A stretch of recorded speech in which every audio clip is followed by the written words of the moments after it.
Okay, good evening. I think we are live. Let me just check. Oh, everything's pinging at me. Are we live? There's always a bit of a delay on that screen over there. Yes, we are live. Hello. Good evening to those of you that it's evening for, and good afternoon to those of you that it's afternoon for, but it's never too early for a G&T. These things wouldn't be any fun without my Tuesday night G&T. So I'm going to enjoy that. I hope you're well. I hope everybody's had a good day and is having a good week so far.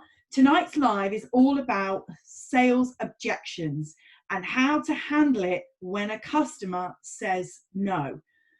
It can be really deflating, especially if you've spent a long time maybe nurturing a relationship, maybe building a proposal. It can be so heart-wrenching, you know, you just feel rejected, and it happens to everybody. So if you're sat there thinking, oh, I wonder how many sales objections Rachel gets. I get sales objections. I'm a sales trainer and I still get sales objections. So I just want to start by reassuring you that there isn't anybody in the world who gets 100% success rate at selling. It just doesn't happen. I've been in sales for 25 years. Most of those years, I was managing a big team of people who covered the whole of the UK, who had sales targets, anything from £10,000 a week to probably about £600,000 a week. And some of the best salespeople I've ever worked with have only ever got as high as something like a 40 to 50% conversion rate. And that's, you know, in the corporate world. I think as a business owner selling time-based services, you know, freelancer type services, coaches, consultants, you can get a conversion rate slightly higher than that. But certainly it's never going to be 100%. So don't beat yourself up when you get sales objections, because it's going to happen. It is absolutely going to happen. So I am recording this for YouTube. So tomorrow I will load this up onto YouTube with a nice cover picture, and I'll post the link back in the group so that anybody that isn't able to watch it tonight live can go to YouTube, and I can also post that into the onto the business page. So who have we got watching? We've got somebody watching us. Who is that?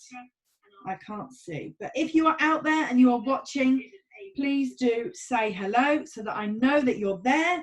And if you've got any questions, if you want to ask me some questions on sales objections, then I am here to answer your questions for as long as it takes for that to happen. So if 100 of you join, I've got a lot of questions, and I will stay here for as long as it takes to get them answered for you. So let's kick off. So sales objections. I've got 5 questions here that have been asked to me, which I will answer. But before I do that, I just want to give you just a little bit of a masterclass in sales objections. So there are 3 main reasons why you will ever receive a sales objection. The first is suitability, and that is the product or service that you're selling really suitable for the person that you're selling it to? Now, yes, that is a really big reason for them to say no, but actually you can cover off all of that during the sales process. You can make absolutely certain that the product or service is a really good fit. So there isn't much of a reason why you should get that as a sales objection, because usually sales objections come at the end of a sales conversation.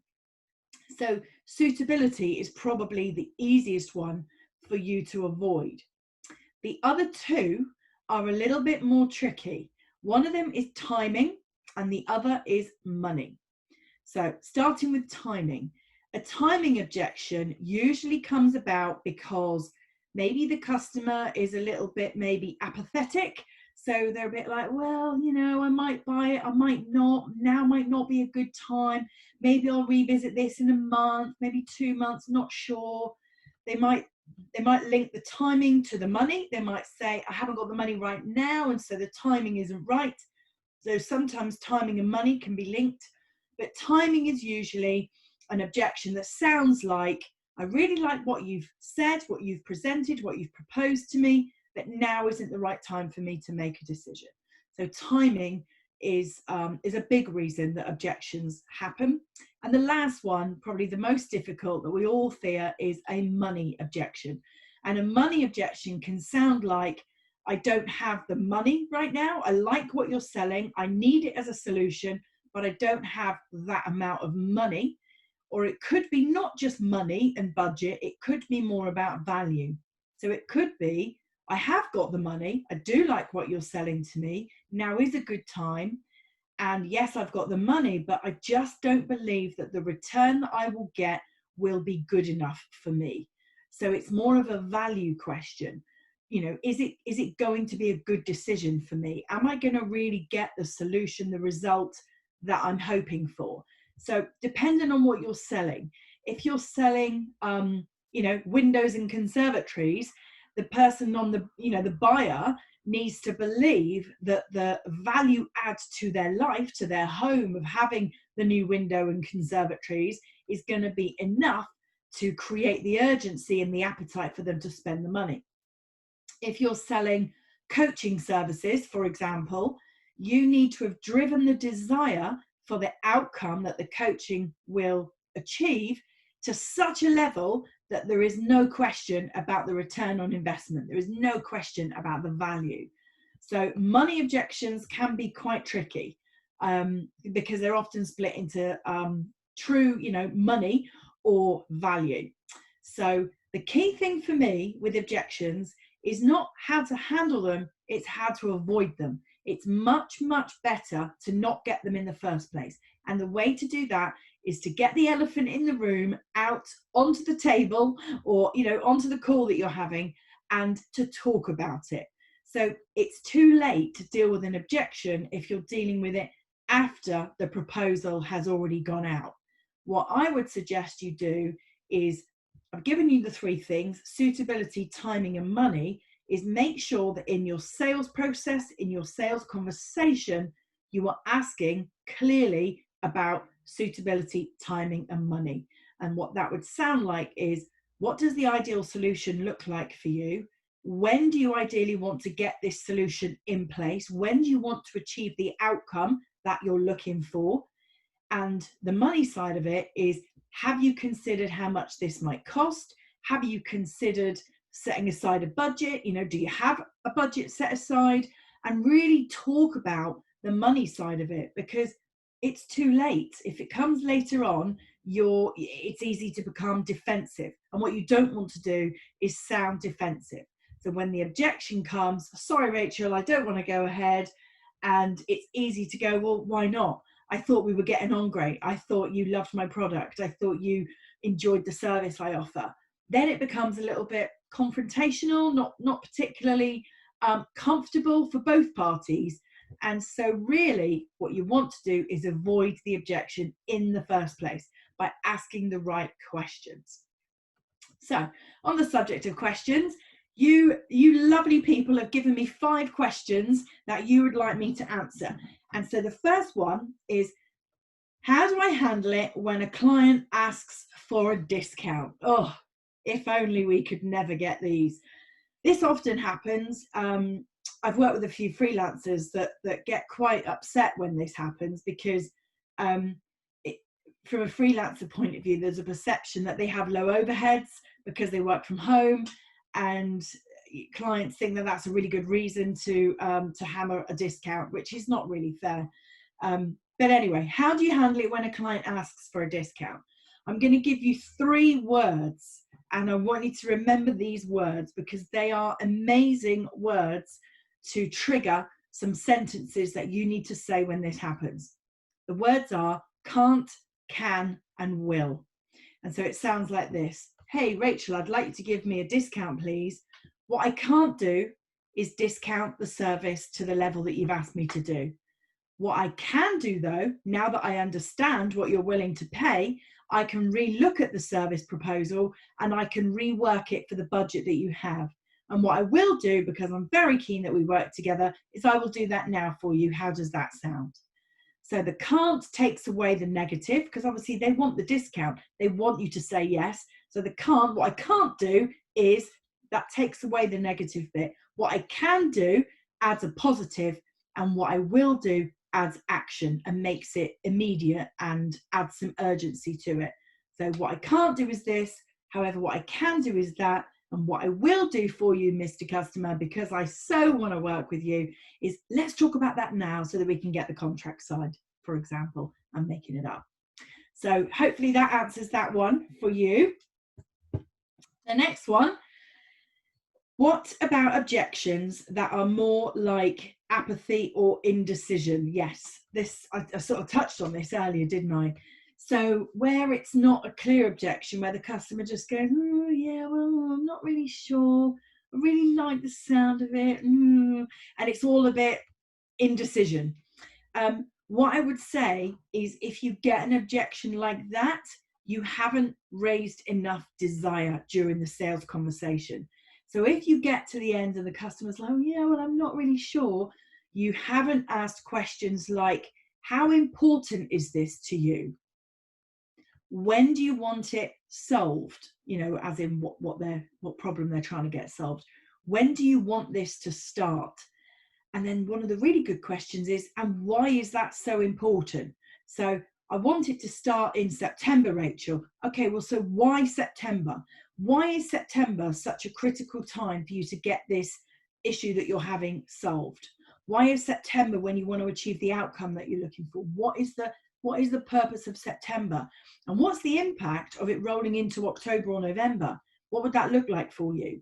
Because then when the client says, well, I can't have it going into October because that means this will happen and that means that will happen. What you've done is you've raised the desire, you've raised the urgency, you've surfaced their appetite to change. You've serviced, you know, you've got them really thinking about the service and what it's going to look like when they're using the service that you're selling to them. And you've got them really keen to think about, well, I want that outcome and I want it by that date. So you're much less likely to then get the apathy, the, oh, I'm not really sure, because you've raised desire.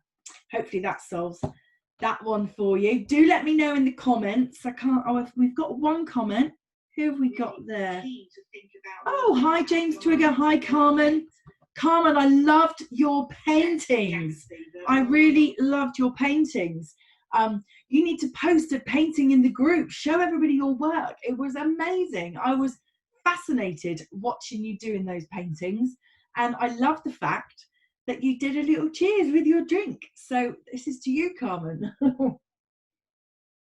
We're gin sisters. So anyway, third objection. So the third thing you've asked me to talk about, oh yeah, is when you've done a really, you know, good sales process and you think you're gonna close the sale, and the customer says, I need to think about it. What is very easy to do is to say, well, what do you need to think about? But that runs the risk of being slightly confrontational. So I wouldn't suggest that if they say, I want to think about it, that you say, well, what do you need to think about? Because yeah, you don't want to get confrontational. So if they say, I need to think about it, what I would suggest you do, similar to the last point, is to make sure that during the sales process, when you're asking them questions about what they need and why they need it, ask them when. When do you want to have this fixed, solved, delivered? When do you want to have achieved that outcome by? Because the I need to think about it, it could be a smokescreen for something else. It could be, well, actually, I'm not the major decision maker. I need to speak to my partner, my business partner, my mum, you know, whoever. Who do they need to talk to? What is it they need to think about? Well, you really need to have drawn that out earlier on in the conversation. So what you could ask is a question like, under what circumstances are you going to be ready to invest in this service?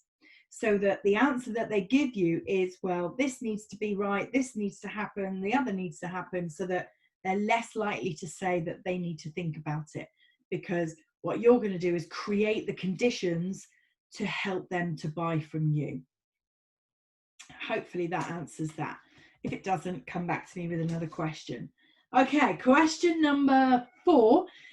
How long should I leave it to follow up? Great question. I get asked this question a lot.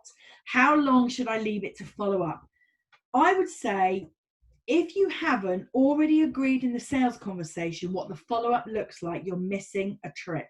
Now, what I mean by that is, when you have your, if you're a coach or a consultant and you do a discovery call, or, maybe you do a meeting face-to-face, or however you have your sales conversations, make sure that you talk about, when would you be comfortable making a decision? When would you like me to start the work? Again, we're on timing, aren't we? We're on raising the level of urgency. But what you should be able to do in the sales conversation is say, usually what I do is I follow up my clients 3 days after our meeting, or, when shall I follow you up? Or you might say to somebody, I've said this before and it worked really well. Are you the sort of person that I might need to, chase up on the phone? Are you likely to forget this? Is it likely to slip down the priority order? Are my emails likely to sit in your junk and you might forget to come back to me? And often, if you ask the customer that, they'll say, do you know what? That's exactly what I do. Yes, text me in the evening or WhatsApp me, or they might give you some hints and tips around how to best get hold of them to follow them up. What they might say to you is, look, I really don't want to forget this. I'm not ready to make a decision today, but I will be ready by Friday. And what you can then do is say, well, how about we schedule a call at 3 o'clock? Because if you schedule a call and you've got agreement, you are then not sat at home going, oh, when shall I follow up? Will I be seen as a nag? Will I be seen as too salesy or sleazy or, awkward in some way? And you don't want to feel like that. You don't want to overthink it either. So just pre-agree in the sales conversation when the follow-up will be. Okay, hopefully that answers that one for you. If you don't, however, agree that, maybe you've got some following up to do tomorrow, I would definitely not feel shy about leaving it maybe 2 days, because you don't want them to have had good sales conversations with competitors of yours, and your lack of follow-up make them think that you're not really that keen on working with them. So yeah, I wouldn't be shy. I would definitely 2 days, 3 days. And if they still don't reply at that point, I'd probably leave it another 2 or 3 days and follow up again. But I wouldn't use email for that second follow-up. I would just pick up the phone and I would leave a voicemail, and I would make my voicemail sound quite excited. So I would say, hey, it's me again. You might have seen my email, or maybe you didn't. I know how busy you are. Really keen to pick up following our conversation the other day about the service I'm offering, blah, blah, blah, blah, blah. I dropped you a proposal. We said that we'd catch up again. Can you give me a quick call back? If not, I'll try you again tonight. So you leave a really nice voicemail, but you make it very clear that you are going to keep calling, because what tends to happen is people feel awkward about following up, so they leave big gaps, and in those big gaps, the customer forgets you, and the desire and the urgency falls lower and lower and lower down their priority list. So yeah, you don't really do yourself any favors by leaving a long period to follow up. Let me just make sure that we haven't got any questions being asked in the group. Oh yeah, I've got some comments there. Let me turn the sound off. Oh, Carmen, you can't share your pictures. Never mind. Maybe I could share them for you one day. Anyway, if anybody's got any other sales objection questions, do fire them in. Well, I'm on to my last one now. So this last one is how to stop getting deflated when they say no. Right. So you know that you've had a good sales conversation, you're really excited about working with that particular client, and you feel really deflated that maybe they've said no. Well, what I would say is that no is often not no. It just might be not now. It might be, I'm not ready right this second. It might be, that their circumstances have changed. And so if you've had a really good conversation that felt like the sale was pretty much over the line, I would probably test it. Now, you might not want to do this. This does take some practice, but I would probably test their appetite to work with you. So during the sales conversation, if it feels like it's gone really, really well, I would probably say something like, I feel like we would work really well together. How do you feel? I don't want to put you on the spot, but how do you feel about working with me? And hopefully what they'll say is, yeah, I really do feel like we could work together, or I really do feel like I could invest in your work, or you'd be the right person for the job, or whatever. I'm making it up. But once you get that positive sign from them, then you can say something like, well, what's it going to take for us, to get the agreement? When do you think you're going to be able to make a decision? And you might want to ask, have you spoken to anybody else about this? Or, am I the only possible supplier that you might be working with? And so you can actually build that close bond relationship with the customer during the sales conversation if it feels like it's gone really, really well.